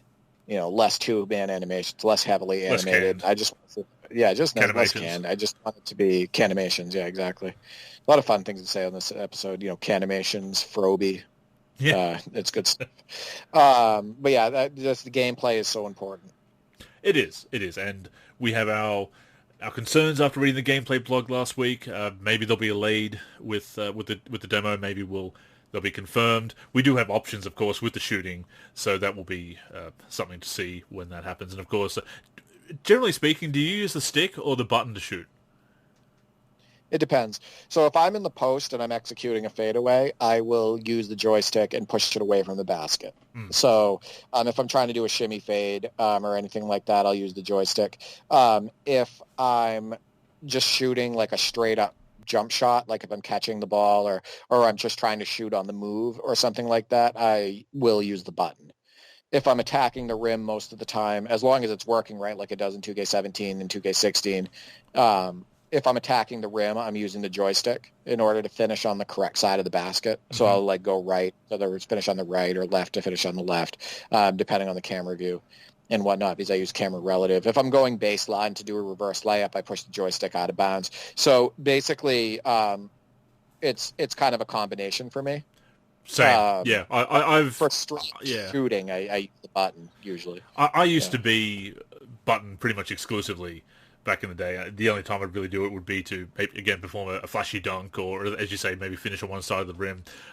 Now I do alternate pretty regularly, so the new shooting on the stick is something that we'll be getting used to. But then again, there are the options, so it will be worth trying them out, both options, which I assume will be in the demo that you can try out and see which one you like best. So we will of course cover that after we've played it this week. Again, I'm sure we'll have our say in the forum on probably Twitter as well. But definitely, as far as in-depth discussion, that will be next week. And of course, whatever developer blog comes out between now and then. Of course, the fact that they haven't brought out a My Career blog yet before the actual demo that's going to have My Player Builder. I wonder what they're going to do with story this year and whether there's going to be much, because it does look like there's going to be a new neighborhood, if nothing else. So I'd assume there's going to be some kind of new story as well. Super quiet, huh? It is, yeah. This is something we usually talk about extensively from my memory, in previous releases at this point. As far as,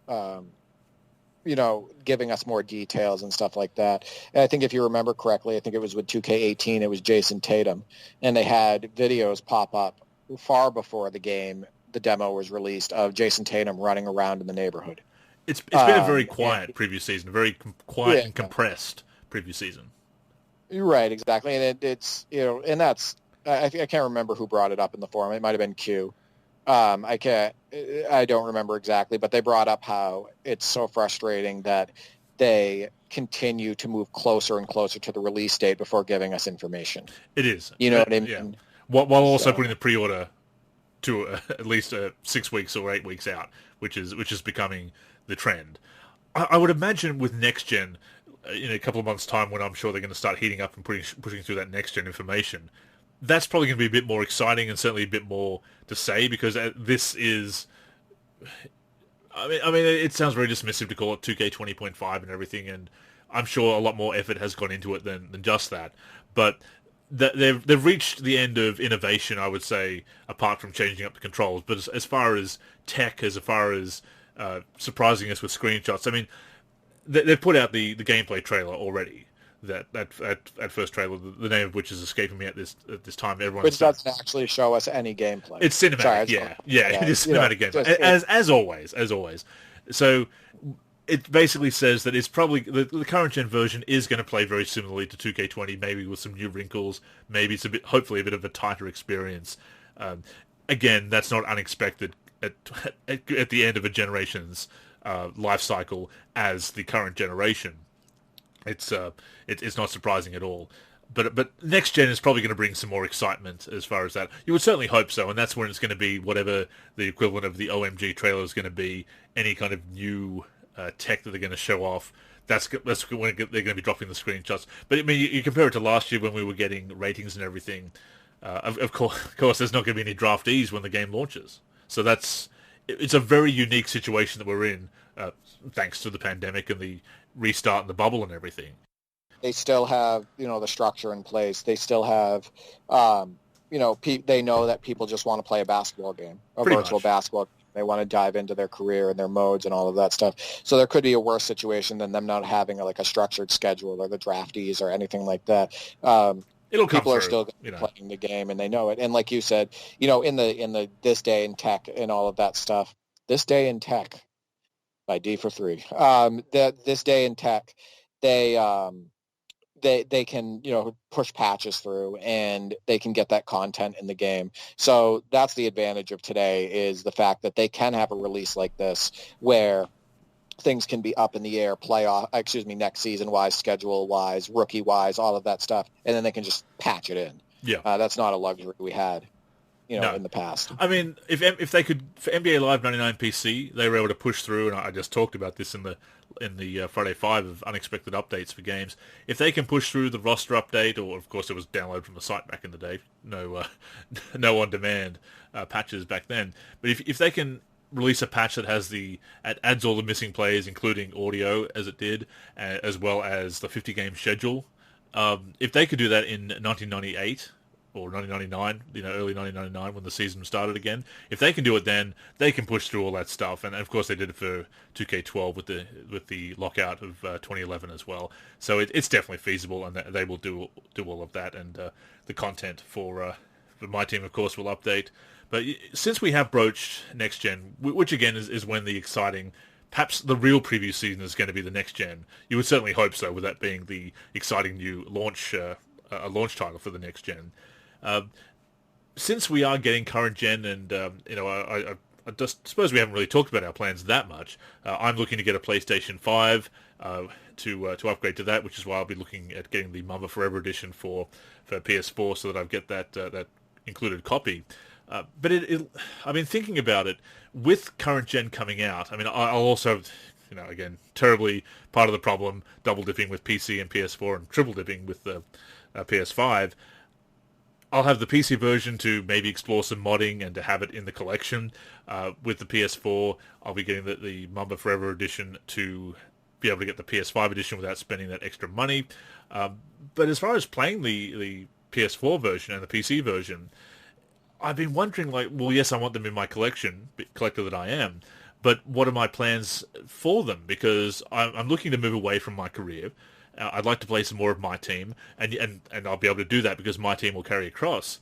But then, do I want to start a My League or anything? Because, first of all, it's going to launch with this season's rosters, this season / last season's rosters, and by the time I really get into a My League, unless I'm simulating a lot, it's and even when the rosters come through for next season with the rookies after the draft, then I'm going to have to, in a month or 6 weeks, 8 weeks or whatever, after that, I'll be playing the next gen version, presumably. So it kind of leaves me wondering what I'll be doing with the current gen version for a couple of months. It's one of those weird things for those of us that are double dipping and upgrading. Well, my brothers and I have already talked about this. So on release day, what we're going to do on September 4th, we're going to do a fantasy draft and try to go back to, we'll see if we have fun with it. Remember, gameplay is paramount. Mm-hmm. We're trying to go back to what we used to do with like Live 2004. And basically what it is instead of throwing all the legends in there like we've been doing over the last few years, we do a draft with the stock roster and, pick our teams that way. And what this did in the past, you and I have talked about this before. We've talked about how it's created video game legends. You talk about Ansu Sase and, Dan Dickau and Walter McCarty. And you have guys like Hashim Thabit who you could get later in the draft in games that were later on. And when I say going back to Live 2004, I'm not just talking about Live 2004. I'm talking about, probably I'd say like NBA 2K 12 down. Using the stock roster to do a draft. So what we're going to probably end up doing is doing a draft with the stock roster, see how we like the gameplay. We're going to try to create legends with the game, guys that are not as well-known players, maybe they bust out a 40-point performance or something like that. And we can talk about that for years. So that's probably what we're going to do first with the game. Otherwise, because I'm going to be having it on PC, I'm going to test out the modding tools and see what we can do mod-wise. If I really like the game, maybe I'll jump into like some sort of classic teams roster that I've done in the past and whatnot, and I'll download mods from the community. So those are basically my plans. As far as starting a My League outside of the fantasy draft roster, I wouldn't do it unless I ended up having a full-fledged classic teams roster or all-time teams roster in order to, jump in, with no duplicates. As far as PS5 goes, when we get that, obviously I'm not going to have the privilege of being able to use PC mods because it won't be on PC. So that's going to be another situation where we dive into it. We probably do that fantasy draft, test out the gameplay. If we really like it, we'll continue that fantasy draft. Maybe I'll start a My League on my own using some classic teams. Maybe there's customizable, maybe there's good enough customizing features in the PS5 version where I can fill in some of the classic teams and start a classic teams My League. But really, those are my plans. I may jump into my team just to take a look at it, but otherwise, those are pretty much my plans with PS4 and PS5. Solid plans, I would say. And as you say, again, the gameplay is going to be so important to see whether you're feeling it and if the current gen version is enough of an upgrade. To that point, I've already written an article about this. It may go out this week for Monday Tip-Off. I've not been able to really go back that much, and I will go back and play games, which I did for Way Back Wednesday, and also for my own enjoyment. But with 2K, with Live 06 for many years, PC that is, I stuck with that as I was not feeling the console versions as much, and I wasn't into 2K yet, so I stuck with Live 06, which I was also updating, and of course I have the Dynasty with the Bulls, where I'm up to Season 3, playing all the games on that one, and it's been one of my favourite experiences, and it's one of the ones I've dusted off again here and there over the years. Not for the last 5 or 6 years, though. I think the last time I played that, say, was 2014. But with Live, I would go back more often. With 2K, I've usually moved forward as far as the game that's most heavily in my rotation, except for 2K. With 2K18, I just ended up playing more of Live 18 after I put that aside. So I've always had that option. Without that option of having a new Live game, what am I going to do this time? And I've been thinking about it. Because I've got a few cards late with MyTEAM in NBA 2K20, I feel that if 2K20 current gen, or 2K21 current gen rather, is a disappointment to me, if I don't like it, and I'm waiting for next gen to see if the next gen version has improved, this might be the first time I actually stick with a 2K game beyond the season, beyond a year. I might actually stick at least for a few months, and at least maybe until next gen comes out. I could see myself, because I do like 2K20. I wouldn't say it's my favorite in the series, but I've been having enough fun with it that I could probably, at least for a couple of months or 6 to 8 weeks or whatever, until the next gen version comes and possibly impresses me more with being rebuilt from the ground up, as they say, I might my backup plan is actually to stick with 2K20 as far as my main game in the rotation if I don't like 2K21 current gen. I need to bring up something really quick about that too. So if 2K21 is a bomb and we're playing it and we're like, you know what, this feels like 2K20 or even worse, and we don't want to play it, up until the PS5 version comes out, my brother and I, mostly me recently because he's been working a lot more, have been putting a ton of work into our NBA 2K17 roster. I've added, the 92-93 Hawks, the 90-91 Jazz, the 91-92 Spurs, the 16-17 MVP Russell Westbrook.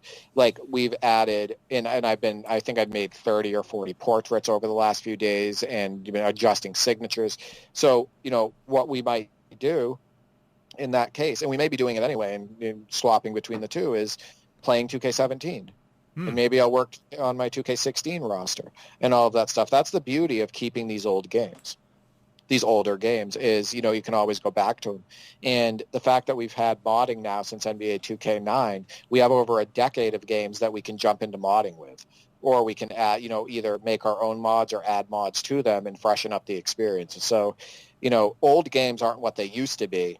These games over the last decade can still be modded and improved and made fresh. Hold up, yeah. It's not exactly, and they can still hold up. So, what do you think is the oldest game you could go back to and play regularly? Like, say you had to replace a 2K20 or coming out 2K21. Say you had to replace a current game from the current year or the last couple of years.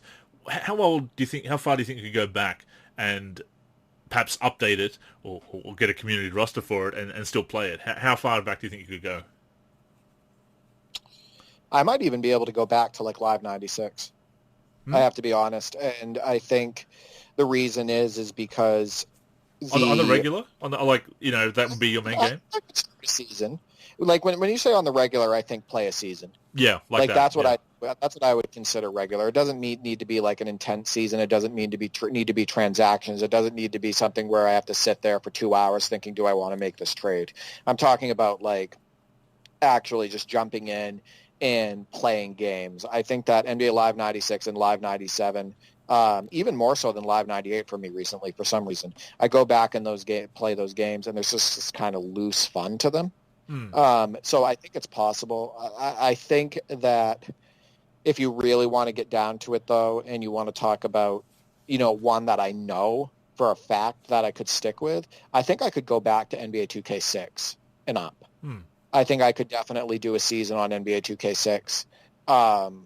I think that the gameplay on Xbox 360 and the PS3, I think it still holds up very well today. I made a gameplay video of it recently. I like that season in the NBA. I like the rosters. I like the players. I like the loose feel of the gameplay. So I definitely think I could even, I'm pretty sure that I could go back to NBA 2K6 and play a full season. I probably could go back to Live 06. It's gotten a bit harder over the years because 2K has done some things, especially with the modes that I really like. There's more up-to-date 2K games that have that great balance between the depth of the modes and gameplay that I enjoy. That 06 is harder for me than it used to be to go back to. But no, I probably around that time I could, and certainly with the nostalgia, I've kind of got a bit of nostalgia for the mid-2000s going at the moment, and the mid to late 2000s. Maybe it's because I've been dusting off 09 and 10, Live 09 and Live 10 recently to get some screenshots for articles. That's probably that. And I have to admit, I didn't play those games as much as some of the earlier ones because, again, they weren't on PC. And funnily enough, at the time I had an old CRT TV, and those games, now that I'm actually playing them on a nice, proper, big screen TV, not a huge home cinema, but certainly better than the crappy old CRT that I had at the time.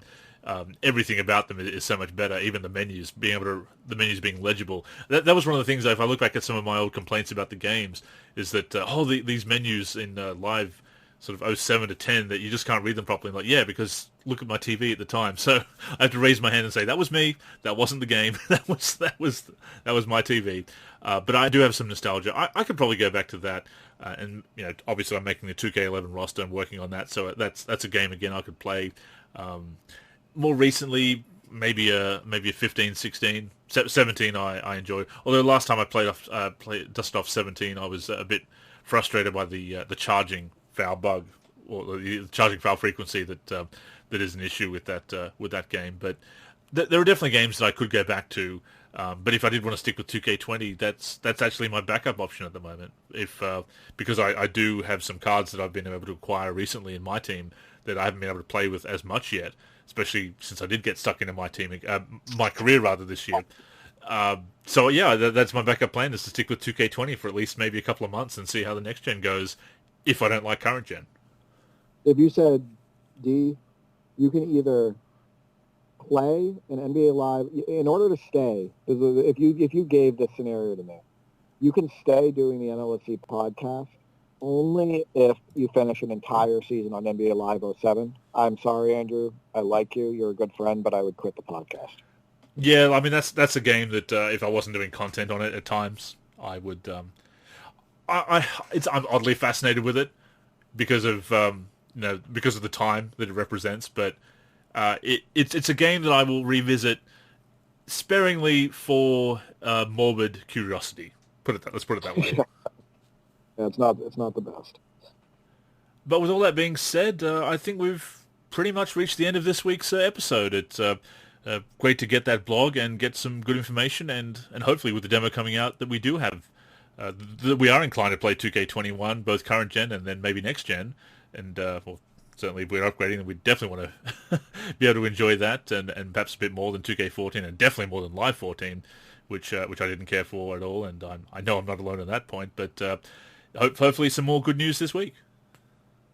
No, absolutely. This is an exciting time to be a basketball gaming fan with, all the previews or lack of.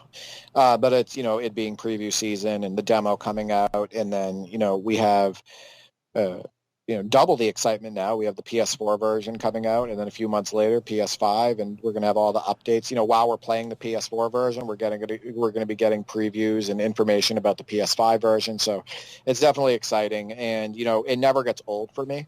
I think that, I've been a basketball gamer just like you since, I'm going to say late 80s, early 90s.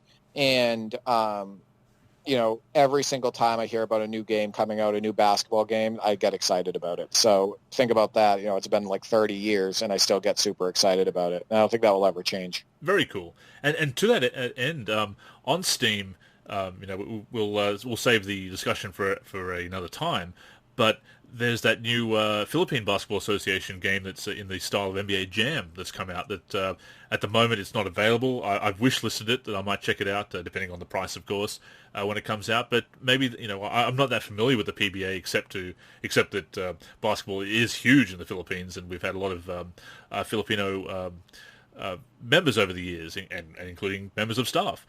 So that's kind of cool that's coming out. It's not an NBA title, of course, but the fact that it's an official PBA title is pretty cool, and maybe another one to check out. And it's one of those ones that if the gameplay is good, then maybe it'll be worth checking out for us, and might learn a few things about some players that we're not that familiar with. Although I believe there's a couple of players like Andre Blatch, former NBA players, who are actually in there at the moment. So it's NBA legend, versatile power forward Andre Blatch of the Brooklyn Nets. Yeah. No, I actually have that on my wish list as well. My brother and I saw it, and it's something that I'm definitely going to be getting no matter what. And who knows? Maybe it will bomb. Maybe it won't be that great. But it's just nice to see a title coming out, especially in the arcade, basketball space. So I'll definitely be checking it out. Trailer certainly made it look interesting and very jam-like, and hopefully it hits those right points, and again, Playgrounds has kind of scratched that itch for a lot of people, so we will see, and it might be something that's very fun to cover. But in the meantime, we turn the conversation over to our faithful listeners. Let us know what you thought about this week's topics, what you think about the NBA 2K21 MyTEAM blog, what your plans are for the transition from current gen to next gen, whether you're going to wait a year, and certainly if you're on PC, then that's really the only choice is to stick with that current gen port. But let us know what you're thinking as far as the game is shaping up, the preview season, and everything else that we talked about this week. As I said at the top of the show, we did record your podcast this week, the debut episode of Holding Court. So I'll I'll throw that over to you. I'll put the ball in your court, Derek. If you'd like to talk a little bit about that and let us know about that and where we can listen to it, and anything else you want to promote at this time. Absolutely. So Holding Court with D for 3 is on Apple Podcasts, on Spotify, and Stitcher. We recorded episode 1. It ran a little over 2 hours. I think it was a good show, so make sure to check that out. Follow me on Twitter for updates at D for 384. I'm also on YouTube, D for 3, and over on the NLSC as a contributor, D for 3. I did recently upload some face packs for NBA 2K20 and NBA 2K19, long overdue. But I am still modding here and there, for NBA 2K20 and prior NBA 2K games. Looking forward to the day when I can say that my 2K11 roster is out, but it is still a work in progress. It's the modding itch. It is fun to scratch, is it not? I'll say, like Rick Pitino said when he was talking about the Celtics walking through, Larry Bird's not walking through that door, and if he does, he's gray and old. It's, when by the time that the NBA 2K11 roster is released, Andrew's going to be walking through that door and he's going to be gray and old. Yeah. It's not going to be that. It's not going to be that long. Pulling all my hair out at the time, yeah. I'm looking forward to it. So with that being said, of course, the NLSC podcast comes out each and every week on the NLSC, which is nba-live.com. Also various podcatching apps and platforms. Just to name a couple of the big ones, obviously Apple Podcasts, Spotify, and Stitcher. Also, I believe Podcast Addict as well. You can find us on those platforms. Search for NLC Podcast, look for our logo, and that will be us. Also some links on the site that you can follow. On the platforms that allow you to leave a review, such as Apple Podcasts, if you'd care to leave us a hopefully positive review, 5 stars if you feel so inclined, we would definitely appreciate it. If you'd like to leave those reviews, we might read out some of those on future shows. And of course, we'll look to get some mailbags going as well, because that was fun to do on your show, on Holding Court, Derek. That was my favorite segment. The mailbag and the worst Twitter takes of the week were my 2 favorite segments on Holding Court. I definitely enjoyed them as well. So once again, look out on those platforms and stay tuned to our various social media for the links to those shows. And once again, the NLC podcast coming out every week on those platforms. Subscribe if you will, or again, tune in on the NLSC. As long as you're tuning in each and every week and enjoying the show, that is the main thing. As for social media, on Facebook and Twitter, we are the NLSC. On Instagram, we are NLSC Basketball. Follow us on those social media platforms, not only for our updates of the various file editions, the modding releases, and also the original content such as Monday Tip-Off, the NLC podcast, Friday 5, and Wayback Wednesday, but also trying to do some more content such as the virtual hardwood photos every Saturday and some trivia on Thursday. That's a lot of fun to do, so keep it locked to our socials for that. Also on YouTube, we are NBA Live Series Center. I'm on Twitter at AndrewNLSC if you want to follow me personally for all my wonderful opinions about this and that. And of course, keep it locked to the NLSC itself, nba-live.com, for everything we do for basketball video games. But yes, that's all for this week. Thank you once again for tuning in. Until next time, I'm Andrew. And I'm Derek. Go get buckets, everyone.